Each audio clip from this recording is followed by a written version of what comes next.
भगवान का भजन करने के लिए और कर्म का भोग भोगने के लिए। भजन करो, भोग भोगो, पूर्व में करा है, आज भोगेंगे। तो मनुष्य की देह में ही ज्ञात होता है कि हमने कुछ करा होगा इसलिए हमको दुख मिल रहा, हमने करा होगा तो हमको तकलीफ मिल रही, हमने करा होगा तो हमको मिल रहा, कुछ प्राप्त तो हो रहा। खूब कमाओ, खूब कमाओ, डटकर कमाओ, अपनी कैपेसिटी से भी ज्यादा कमाओ, जितनी आपकी सामर्थ्यता है उससे भी ज्यादा कमाओ। और मेरी मैया लक्ष्मी तुम्हारे यहाँ 2 पांव से नहीं, अष्ट लक्ष्मी पूरी 16 पांव से आए, हम मना नहीं करें, खूब आए, मना नहीं है। पर उस कमाई में भगवान से प्रार्थना करना कि धन आए तो अभिमान मत आने देना, अहंकार ना आए, बस इतना ध्यान रखना। लाल चंदन का जो जल होता है, ये व्यक्ति के जीवन में जो धन कहीं रुक गया, अटक गया, नहीं दे रहा, बेलपत्री के वृक्ष के नीचे, जड़ के नीचे सिंचन करने से वो प्राप्त होता है।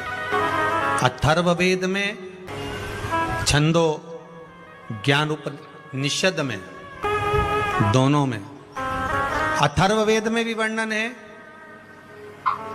और महाराज वर्णन किया गया कि पीपल के वृक्ष की जो जड़ होती है,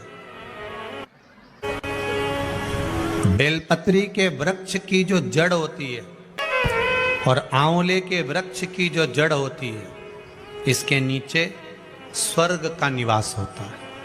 किसका निवास है? स्वर्ग का निवास है।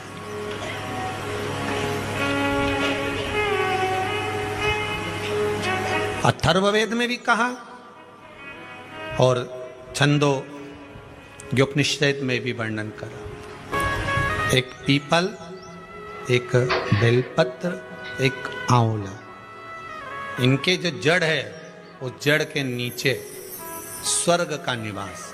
ये जहां लगे, बस एक बात का ध्यान रखिए उसके लिए कि जहां पर ये वृक्ष होता है और उस वृक्ष के नीचे बैठकर हम जब किस जल का सिंचन कर रहे हैं, जैसे अभी आपको कहा था कि जल में अगर लाल चंदन मिला हो और आप बेलपत्री के जड़ में सिंचन कर रहे हैं तो लक्ष्मी की आवक बढ़ेगी। ना अटक गया, नहीं आ रहा, आएगा। पीपल की जड़ में इत्र का जल, पीपल की जो जड़ होती है उसमें इत्र का पानी, थोड़ा सा जल, उसमें थोड़ा सा इत्र का भाग हो महाराज, और आप भगवान पीपल देव, पिपलेश्वर महादेव का स्मरण कर कर पीपल की जड़ में अगर जल चढ़ा रहे हैं और मान लो शरीर में कोई कष्ट हो गया है, शरीर में कोई रोग हो गया है, कोई मालूम पड़े ये हाथ 4 दिन से दुख रहा है या 4 दिन से ये नस दब गई है या ये कमर दब रही है, तो आप 2-4 दिन कर देखो। कलश के अंदर जल, जल में इत्र का थोड़ा सा भाग, पीपल की जड़ के नीचे आप उसका सिंचन करिए पिपलेश्वर महादेव के नाम से। उस जल को थोड़ा सा भाग लेकर आ जाओ, उसी में से जो चढ़ाया है, और उस स्थान पर जहां कष्ट है उसको लगाना प्रारंभ करिए। 2 दिन 3 दिन कर देखो। प्रैक्टिकल करने में क्या जाता है? सीवर वाला महाराज झूठ बोल रहा हो तो प्रैक्टिकल करने में क्या जाए, अपने करते रहो। जिन जिन ने प्रैक्टिकल करे उनका रिजल्ट यहां सामने है, जिन जिन ने करे। और अभी और पत्र रहेगा पढ़ने के लिए, हो अभी कहीं का भजन आएगा जब देख लेंगे। करते रहो। तीसरा महाराज, आंवले के वृक्ष की जड़, आंवले के वृक्ष की जो जड़ होती है, इसके नीचे शिव महापुराण की कथा कहती है, विष्णु पुराण कहती है, स्कंद पुराण कहती है महाराज कि भगवान नारायण स्वयं इस जड़ के नीचे अपना विश्राम करते हैं महाराज। इस जड़ के नीचे। प्रयास करा करो, एक चुटकी हल्दी, कितनी? मात्र एक चुटकी हल्दी। आंवले के वृक्ष के नीचे भगवान हरि हर महादेव, कौन से महादेव हैं? हरि हर महादेव के नाम से रखकर उस पर पूर्व मुख कर कर, पूर्व की ओर मुख कर कर जल समर्पित करना प्रारंभ कर दीजिए। आप अगर प्रयास करेंगे, शुक्रवार की शुक्रवार करें या नवमी की नवमी करें, अष्टमी की अष्टमी करें, प्रदोष की प्रदोष कर लें, सोमवार की सोमवार कर लें, तो आंवले की जड़ के नीचे अगर हमने हल्दी रखकर जल का भाग समर्पित करा है पूर्वभिमुख होकर, तो अगर व्यापार नहीं चल रहा है, एक हफ्ता हो गया बैठे हुए हो, कोई ग्राहकी नहीं है, तो एक बार करो, दूसरी बार करने जाओगे तो आप अपने आप दौड़ कर जाओगे कि मेरा एक हफ्ते से व्यापार अच्छा चल रहा है। आप दूसरी बार करोगे तो आपको ये ज्ञान उपदेश ये प्राप्त हो जाएगा, अपने आप रिजल्ट सामने आएगा कि हाँ, हमने आंवले के वृक्ष के नीचे हल्दी को समर्पित करा था और उसको चढ़ाने के बाद हमने जो जल चढ़ाया है उसका फल हमको प्राप्त हुआ, उसका फल हमें मिला है, उसका फल हमें मिलेगा। कोई भी क्रम करे, हम फिर कहेंगे, फिर निवेदन करेंगे, कुआं खोदो, एक जगह खोदो, पानी निकलेगा। कभी यहां भटक गए, कभी वहां भटक गए, थोड़े दिन यहां आ गए, थोड़े दिन कहीं दूसरी जगह चले गए, फिर तीसरी जगह चले गए, चौथी जगह चले गए, भटक रहे हैं। अब बाबा से विनती करना, अब नहीं भटकूंगी चाहे कुछ भी हो जाए, बहुत भटक ली, सारी दुनिया में जाकर घूमी आई, सबसे निवेदन कर कर आ गई, अब मेरे बस की नहीं बची, अब तो तेरा दरबार है और तेरा भजन है, इसके सिवाय कुछ नहीं करूं। श्री शिवाय नमस्तुभ्यम, इसके सिवाय कुछ नहीं करूं, हमारा भजन मूल हो जाए। गंगोत्री से कुछ किलोमीटर की दूरी पर गौमुख है, जहां से गंगा का जल निकलता है। गंगा का जल जहां से निकलता है, गौमुख, बड़ा सुंदर स्थल, चारों तरफ बर्फीली पहाड़ियां और वहां से गंगा मैया आराम से निकल कर बाहर आ रही हैं। भागीरथ बाबा 60,000 काकाओं के उद्धार के लिए गंगा को जो लेकर आए, ये गंगा मैया सामने खड़ी होकर भागीरथ जी के बोल भी दी कि मैं आ जाऊंगी, पर दिक्कत एक है कि मुझे संभालेगा कौन। ऊपर से आई नीचे चली गई तो मतलब क्या? ऊपर से आई नीचे चली गई, उसका मतलब क्या है, उसका सार तत्व क्या है? बहुत ध्यान दीजिएगा महाराज इसका था।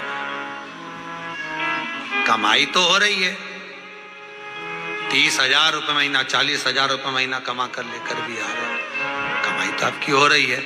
30-40,000 रुपये महीना आप कमा रहे हो, 50,000 रुपये महीना, 1 लाख 2 लाख 4 लाख रुपए आप कमा भी रहे हो, पर आया और चला गया, उसका क्या करोगे?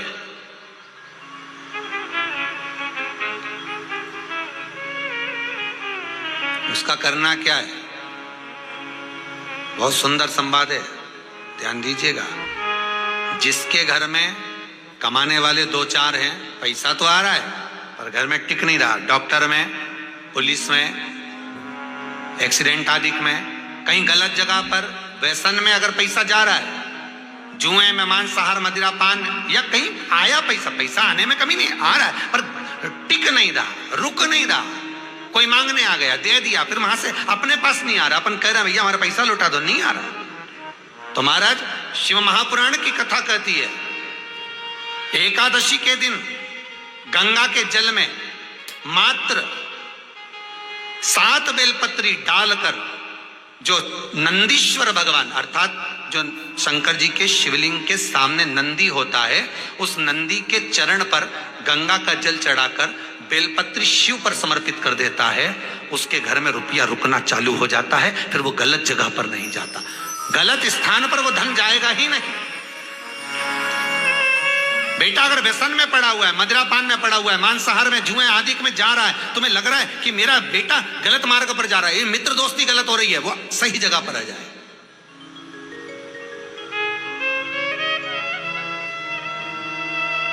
करना है एकादशी।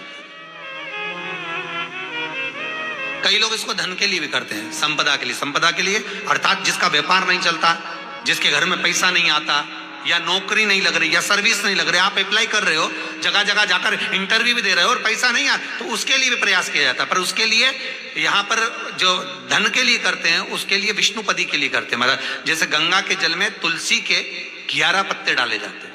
कितने पत्ते डालते हैं?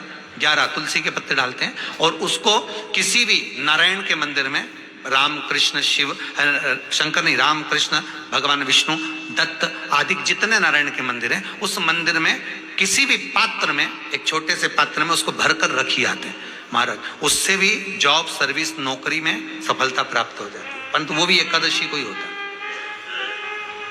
कुछ देर तक पात्र को रखा जाता है, फिर वही पात्र का जल किसी भी वृक्ष के नीचे डाल दिया जाता है। उससे भी नौकरी के लिए फायदा मिलता है। गंगा का जल कोई साधारण नहीं। शिव महापुराण की कथा कहती है, एक बिंदुक नाम का ब्राह्मण था, जिसकी धर्मपत्नी का नाम चंचुला देवी था। चंचुला की सबसे बड़ी गलती एक थी, पति अगर कमा कर ला रहा है तो पत्नी का फर्ज है कि पूछे, ये धन कहां से ला रहे हो, ये पैसा कहां से ला रहे हो, और लेकर आए हो तो इसको सत्कर्म में लगाओ। थोड़ा सा पैसा, 5 रुपए अगर पति कमा के ला रहे है तो उसमें से 1 रुपया निकाल लो, 54 निकाल लो। पर 54 भी कहीं सत्कर्म में, कहीं दान में, कहीं पुण्य में, कहीं हो रहा हो कहीं सत्कर्म, उस जगह पर लगाने का प्रयास करिए। 54 निकाल,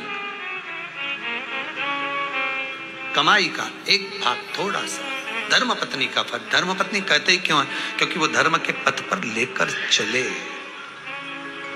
वो धर्मपत्नी, पैसा धन ज्यादा आने लगे तो पत्नी को कहना चाहिए कि देखो, थोड़ा बहुत मेरा मन है, शिव महापुराण की कथा हो जाए, या फिर कहीं सत्कर्म में लग जाए, कहीं ब्राह्मण भोज, साधु भोज, सन्यासी भोज, गुरु जन में, संत जन में, साधु जन में, तपस्वी जन में कहीं लग जाए। ये धर्मपत्नी, जहां धर्म जुड़ा हुआ हो वो धर्म। महाराज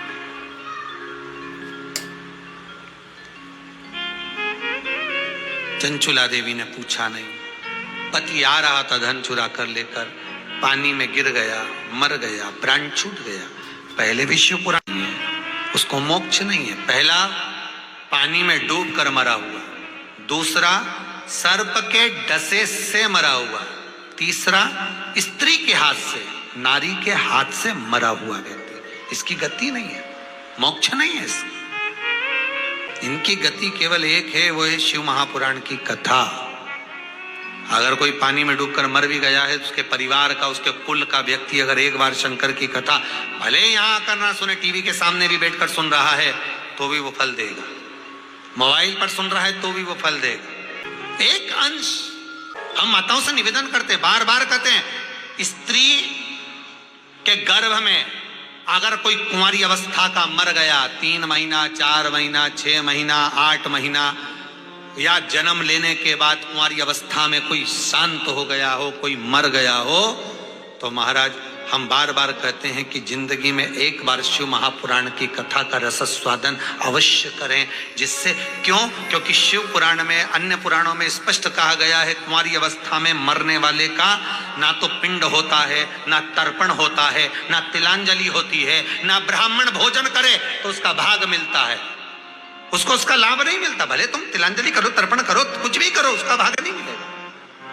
उसको भाग कम मिलता है जब उसके परिवार का कोई व्यक्ति शिव महापुराण की कथा का रसस्वादन कर लेता है, कथा श्रवण कर लेता है। कथा सुनने के बाद उसको पिंड भी मिलने लगता है, ब्राह्मण भोज भी मिलने लगता है, उसको सारा सुख प्राप्त होने लगता है, वो जीव की गति हो जाती है। तो क्या कहा गया कि प्रयास करिएगा कि एकादशी के दिन किसी भी मंदिर में, मंदिर ना हो तो अपने घर के मंदिर में शाम के समय पर उस तुलसी की लकड़ी का दीप, दिया भरकर उसमें घी डालकर जो दीप प्रकट कर देता है, जला देता है, दीप को प्रज्वलित कर देता है, उसके घर में कभी संपदा की कमी नहीं होती। महाराज विष्णु पुराण में स्पष्ट लिखा।